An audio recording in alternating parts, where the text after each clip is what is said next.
একদম হঠাৎ করে আজকে এই ভিডিওটা বানাতে আমি বাধ্য হচ্ছি। আপনারা যারা আমাকে ফলো করেন তারা সবাই মনে হয় জানেন যে আমি একটা লোককে নিয়ে অনেকগুলো ভিডিও বানাইছিলাম, তার নাম হলো মুফতি আব্দুর রাজ্জাক। হ্যাঁ হ্যাঁ, ওই লোকটাই, যে ওই জান্নাতের যেসব হুরগুলো আছে যাদেরকে আমি বলি যে জান্নাতি বেশ্যা, তা ওই জান্নাতি বেশ্যাগুলোর যখন ডিসক্রিপশনটা উনি দেন, তা ডিসক্রিপশনগুলো এভাবে দেওয়া হয় যে জান্নাতের নারী এত নরম, এত নরম, এত নরম, ডিমের খোসা এবং কুসুমের মধ্যে সাদা পদার্থ যত নরম। যুবক, আমি তোমাকে কি দিয়ে বুঝাই জান্নাতের নারী কত নরম? যুবক শোনো, ওদের স্থান হবে স্থির গোলাকার। শালার বেটার কথা শুনে মনে হচ্ছে যেন সে আল্লাহর তৈরি যে সোনাগাছিটা আছে ওই জান্নাত, সেখানকার যে ওই যে জান্নাতি হুর নামক যে বেশ্যাগুলো সেগুলোর সাথে মিটিং করে তারপরে ফেরত এসে দুনিয়াতে। তো ও কেমনে জানলো যে ওইটা এত নরম? আচ্ছা যাই হোক, ওই আল্লাহর তৈরি ওইসব এত নরম বেশ্যাগুলোর কথা বাদ দিই।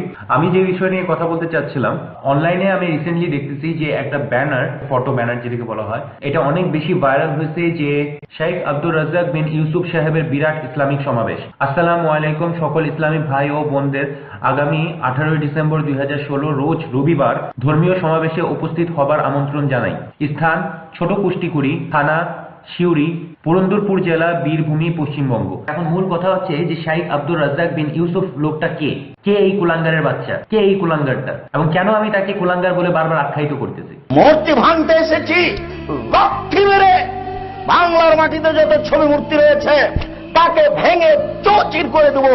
লাঠি মেরে সব ছবি মূর্তিকে পুড়িয়ে দেওয়া হবে রাস্তায়। কোন মায়ের বেটা ঠেকাতে পারবে না। সেদিন আর বেশি দূরে নাই কাপুরুষ। আমার নবী ইব্রাহিম মূর্তি ভেঙেছেন, তুমি জানো না? আমাদের নবী মোহাম্মদ সাল্লাল্লাহু আলাইহি সাল্লাম মূর্তি ভেঙেছেন, এটা তুমি জানো না? জানি। এই ভিডিওটা দেখার পরে আপনি যদি হিন্দু হয়ে থাকেন, আপনার সারা শরীরের রক্তগুলো মাথায় উঠে গেছে। আপনি চাচ্ছেন যে এই লোকটাকে টুকরো টুকরো করে যেন কেটে ফেলা হয়। কিন্তু আমি এটাও জানি আপনাদের যে উত্তেজনাটা সেটা শুধুমাত্র মনের ভিতরেই থাকে, কিচ্ছু করতে পারবেন না। এই পশ্চিমবঙ্গের যে বাঙালিরা আছে তারা শুধুমাত্র তাসলিমা নাসরিনকে দেশ থেকে বের করতে পারে, কিন্তু এই ধরনের যেসব কুলাঙ্গাররা আছে যারা এই দেশে আসার পরে প্রত্যেকটা মন্দিরে দেবদেবীর মূর্তি ভাঙা হবে, তখন ওই মূর্তি ভাঙা নিয়ে যখন হিন্দু মুসলিমের মধ্যে সংঘর্ষ তৈরি হবে তখন জেলে যাবে শুধুমাত্র হিন্দুরা, কারণ মুসলিম তোষণকারী অনেক আছে এবং ক্ষমতায় যারা বসে আছে তারাও কিন্তু মুসলিম তোষণকারী। সেজন্য যত ক্ষতি হবে শুধুমাত্র হিন্দুদেরই হবে, কারণ হিন্দুরা তো প্রতিবাদ করতে পারে না। তারা বাংলাদেশে সংখ্যালঘু হোক অথবা পশ্চিমবঙ্গের সংখ্যাগুরু হোক, তারা সব সময় অত্যাচারিত, তারা সব সময় কাপুরুষ, তারা সব সময় ভীতু। তারা শুধু লাশ গুনবে এবং লাশটাকে কাঁধে করে চিতায় জ্বালানোর আগে বলবে কি, বলো হরি হরি বল, বলো হরি হরি বল। এইটার জন্যই তারা এই পৃথিবীতে জন্মাইছে। আমার তো তাই মনে হয়, কারণ আমি তো এটা দেখেই বড় হচ্ছি। কিন্তু আমি চাই যে আমাকে ভুল প্রমাণ করা হোক।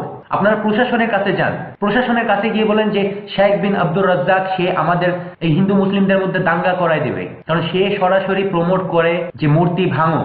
এবং একবার যদি এই মূর্তি ভাঙা নীতি এটা যখন মুসলিমদের মধ্যে ছড়ায় যাবে, পশ্চিমবঙ্গের প্রতিটা মন্দিরে মূর্তি ভাঙা পাওয়া যাবে। কোনো তার হাত থাকবে না, কোনো তার মাথা থাকবে না, কোনোটা পুরোপুরি মাঝখান থেকে ভেঙে গুঁড়ো গুঁড়ো করা হবে। এবং এই নিয়ে যখন দাঙ্গা বাঁধবে আপনারা শুধুমাত্র লাশ গুনে বলবেন কি যে বড় হরি হরি বল, তাছাড়া আপনারা কিচ্ছু করতে পারবেন না। আমি চাই প্লিজ আমাকে ভুল প্রমাণ করুন, প্লিজ এই কুলাঙ্গারটাকে পশ্চিমবঙ্গে আসা থেকে বাধা দিন, কারণ আমি বাংলাদেশের পরিস্থিতি জানি। আমি জানি যে এই লোকটা কিভাবে মুসলিমদের ব্রেন ওয়াশ করে ওই মুসলিমদের দ্বারা হিন্দুদেরকে অত্যাচার করায় তাদেরকে কিভাবে পশ্চিমবঙ্গে পালাতে বাধ্য করছে। তা আমি চাই না যে এই পশ্চিমবঙ্গের লোকেরা পরবর্তীতে এই পশ্চিমবঙ্গ ছেড়ে অন্য কোনো রাষ্ট্রে তাদের আশ্রয় দিতে হয়। যাই হোক, এখনো সময় আছে, আপনার প্লিজ জেগে উঠুন, নাহলে অপেক্ষা করতে থাকেন। এক একটা লাশ যখন পড়বে সেগুলোকে আপনি কাঁধে করে শ্মশান ঘাটে নিয়ে যেতে থাকবেন আর বলতে থাকবেন বলো হরি হরি বল, বলো হরি হরি বল।